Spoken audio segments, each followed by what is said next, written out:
Pemirsa, setelah mengamati perdagangan saham di Bursa Efek Indonesia, kita akan menuju Jakarta Futures Exchange untuk mencermati perdagangan komoditas.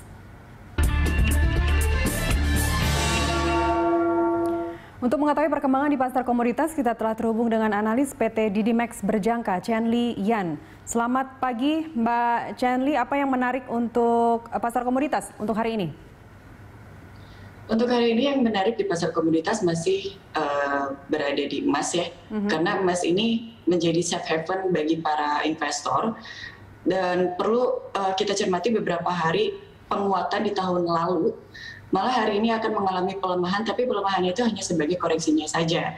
Karena kita juga harus memperhatikan beberapa faktor fundamental seperti adanya selisih di Timur Tengah, dan The Fed serta saham-saham obligasinya seperti itu. Malah menguat karena untuk beberapa saat ini emas itu akan menguat karena ada beberapa tanda-tanda inflasi yang meningkat.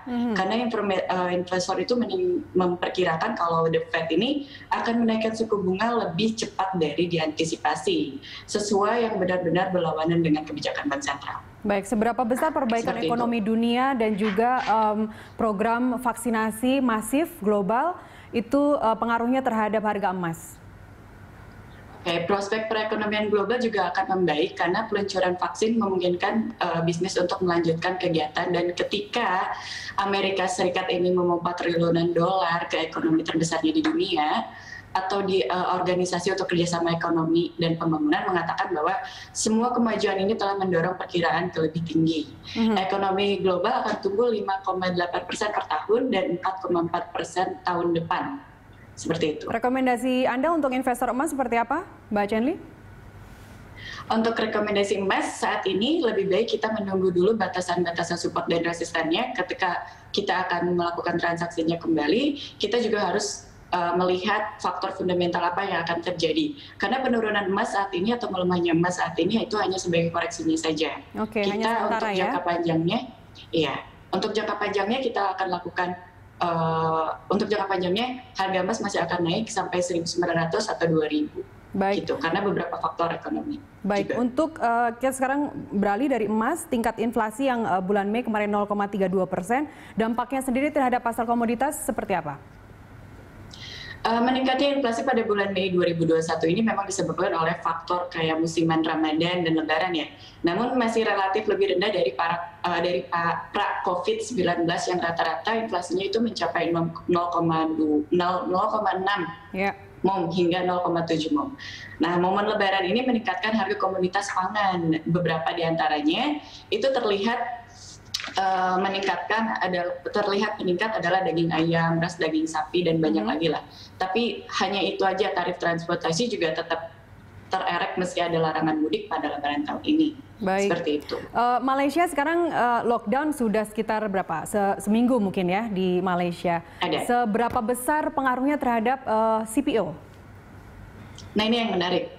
Keputusan Malaysia untuk menerapkan kembali lockdown ini membuat harga minyak sawit mentah atau crude oil CPO itu anjlok signifikan pada perdagangan pekan kemarin ya. Nah, harga kontrak CPO ini mengirim Agustus di Bursa Malaysia Derivative Exchange itu langsung drop 85 per ton ringgit Malaysia atau setara dengan 2,12% ke ringgit Malaysia atau 3.905 ton per ringgit Malaysia. Padahal akhir pekan lalu CPO-nya berhasil ditutup di 4.010 per ton ringgit Malaysia. Nah, per 29 Mei yang lalu, kasus infeksi harian COVID-19 ini di Malaysia pun tercatat mencapai 235,78 per 1 juta orang penduduk. Pembatasan mobilitas di Malaysia akan mengurangi konsumsi masyarakat, terutama pada sektor hotel, restoran, catering. Nah, permintaan untuk konsumsi minyak sawit pun pasti menurun. Hal inilah yang menjadi pemicu turunnya harga. Oke. Jadi dengan rally harga yang cukup panjang ini untuk CPO, apakah saran Anda seperti apa untuk investor CPO ini? Apakah masih layak untuk dikoleksi? Kalau untuk CPO layak dikoleksi atau tidaknya itu masih dalam perkembangan ya. Saat ini harga referensi CPO kembali meningkat hingga melesat jauh melampaui threshold-nya di 750 MT USD.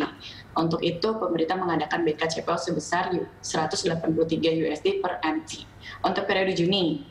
Direktur Jenderal Perdagangan Luar Negeri juga bilang kalau misalnya keterangan BKCPUT untuk Juni kemarin merujuk pada kolom 11 lah. Nah, ini yang bilang kalau untuk CPO ini masih bisa layak dikoleksi, masih sangat layak dikoleksi. Seperti itu. Selain emas dan CPO, apalagi yang menarik di pasar komoditas? Pasar komoditas yang paling banyak diminati para investor selain emas itu ada kakao, ada online, ada kopi. Tapi yang paling sekarang lagi gencar-gencarnya itu adalah kopi. Seperti itu. Apa saran Anda untuk kopi? Untuk kopi kita tahan dulu, sementara kita beralih dulu ke emas. Tapi untuk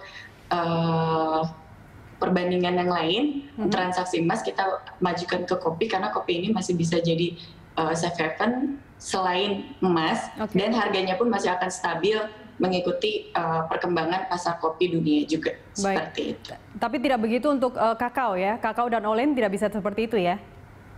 Iya, betul. Kakao dan online tidak bisa seperti itu karena agak mengalami penurunan harga juga. Baik. Oke, terima kasih Mbak Chanli atas informasi Anda bersama kami pagi ini. Sama-sama. Demikian tadi pemirsa analis dari PT Didimex Berjangka, Chanli Yani.